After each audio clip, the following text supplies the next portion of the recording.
होई अष्टमी व्रत की संपूर्ण पौराणिक व्रत कथा पूजन विधि सहित। होई अष्टमी व्रत कार्तिक मास के कृष्ण पक्ष की अष्टमी तिथि को मनाया जाता है। यह व्रत कार्तिक माह में करवा चौथ के 4 दिन बाद और दीपावली से 8 दिन पहले किया जाता है। जिस वार की दीपावली होती है, होई आठे भी उसी वार की पड़ती है।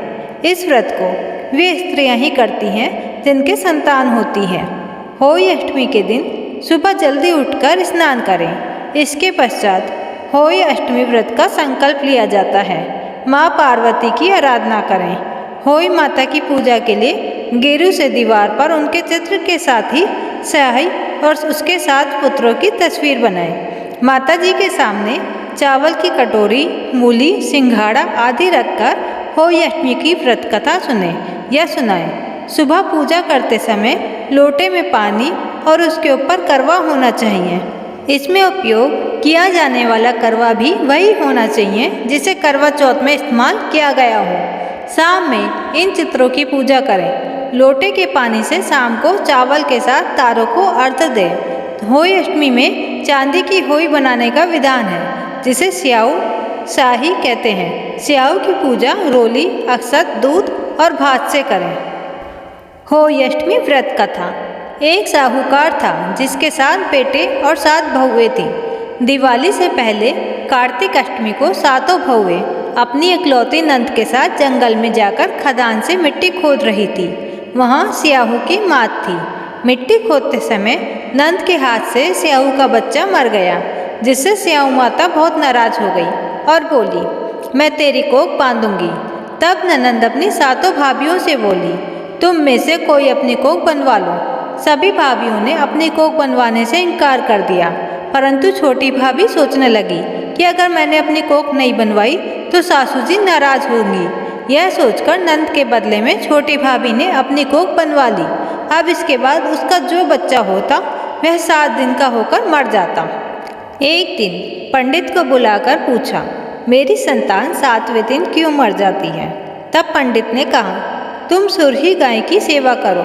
सुरही गाय स्यालू माता की भ्याली है, वह तेरी कोख खुलवा देगी, तब तेरा बच्चा जिएगा। अब वह बहुत जल्दी उठकर चुपचाप सुरही गाय के नीचे साफ सफाई कराती। सुरही गाय ने सोचा, रोज उठकर कौन मेरी सेवा कर रहा है, सो आज देखूंगी। गौ माता खूब सवेरे उठी। देखती हैं कि साहूकार के बेटे की बहू उसके नीचे साफ सफाई कर रही है। गौ माता उससे बोली, क्या मांगती है? साहूकार की बहू बोली, स्याहू माता तुम्हारी भ्याली है और उसने मेरी कोख बांध रखी है, सो मेरी कोख खुलवा दो। गौ माता ने कहा, अच्छा ठीक है। अब तो गौ माता समुंदर पार साहूकार की बहू को अपनी भ्याली के पास लेकर चल पड़ी। रास्ते में कड़ी धूप थी, सो वे दोनों एक पेड़ के नीचे बैठ गई। थोड़ी देर में एक सांप आया। उसी पेड़ पर गरुड़ पंखनी का एक बच्चा था। सांप उसको डसने लगा। तब साहूकार की बहू ने सांप मारकर डाल के नीचे दबा दिया और बच्चे को बचा लिया। थोड़ी देर में गरुड़ पंखनी आई तो यहाँ खून देखकर साहूकार की बहू को चोंच मारने लगी।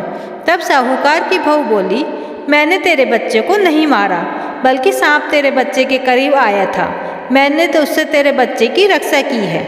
यह सुनकर गरुड़ पंखनी बोली, मांग तू क्या मांगती है? वह बोली, 7 समुंदर पार स्याहू माता रहती है, हमें तू उसके पास पहुंचा दे। तब गरुड़ पंखनी ने दोनों को अपनी पीठ पर बैठाकर स्याहू माता के पास पहुंचा दिया। स्याहू माता उनको देखकर बोली, आ बहन, बहुत दिनों में आई है। फिर कहने लगी, बहन, मेरे सिर में जूएं पड़ गई हैं। तब सूर्य के कहने पर साहूकार की बहू ने उसकी सारी जूएं निकाल दी। इस पर स्याहू माता प्रसन्न होकर बोली, तूने मेरे सिर में बहुत सिलाई घेरी है, इसलिए तेरे 7 बेटे और 7 बहू होंगी। वह बोली, मेरा तो एक भी बेटा नहीं, 7 बेटे कहाँ से होंगे? स्याहू माता बोली, वचन दिया है। तब स्याहूकार की बहू बोली, मेरी कोख तो तुम्हारे पास बंद पड़ी है। यह सुन स्याहू माता बोली, तूने मुझे ठग लिया। जा, तेरे घर पर तुझे 7 बहुएं मिलेंगी। तू जाकर उजमन करियो, 7 होई बनाकर 7 कढ़ाई करियो। वह लौटकर घर आई तो वहाँ देखा कि 7 बेटे 7 बहुएं बैठे हैं। वह खुश हो गई उसने 7 होई बनाई, 7 उजमन किए और 7 कढ़ाई करी। शाम के समय जेठानियाँ आपस में कहने लगीं कि जल्दी जल्दी पूजा कर लो, कहीं छोटी बच्चों को याद करके ना रोने लगे। थोड़ी देर में उन्होंने अपने बच्चों से कहा, अपनी चाची के घर जाकर देख आओ कि आज वह अभी तक रोई क्यों नहीं। बच्चों ने आकर कहा, चाची तो कुछ मार रही है, खूब उजमन हो रहा है। यह सुनते ही जेठानियाँ दौड़ी दौड़ी वहाँ आई और आकर कहने लगी कि तूने कोख कैसे खुलवाई। वह बोली, तुमने तो कोख बनवाई नहीं थी, सो मैंने कोख बनवा ली थी। अब स्याऊ माता ने कृपा करके मेरी कोख खोल दी है। हे स्याऊ माता, जिस प्रकार उस साहूकार की बहू की कोख खोली, उसी प्रकार हमारी भी कोख खोलना। जय होई माता की। दोस्तों, अगर आपको यह कहानी पसंद आई हो तो लाइक करें और हमें कमेंट करके ज़रूर बताएं। और ऐसी ही बहुत सी धार्मिक कहानियों के लिए हमारे चैनल को सब्सक्राइब जरूर करें। धन्यवाद। जय श्री कृष्णा।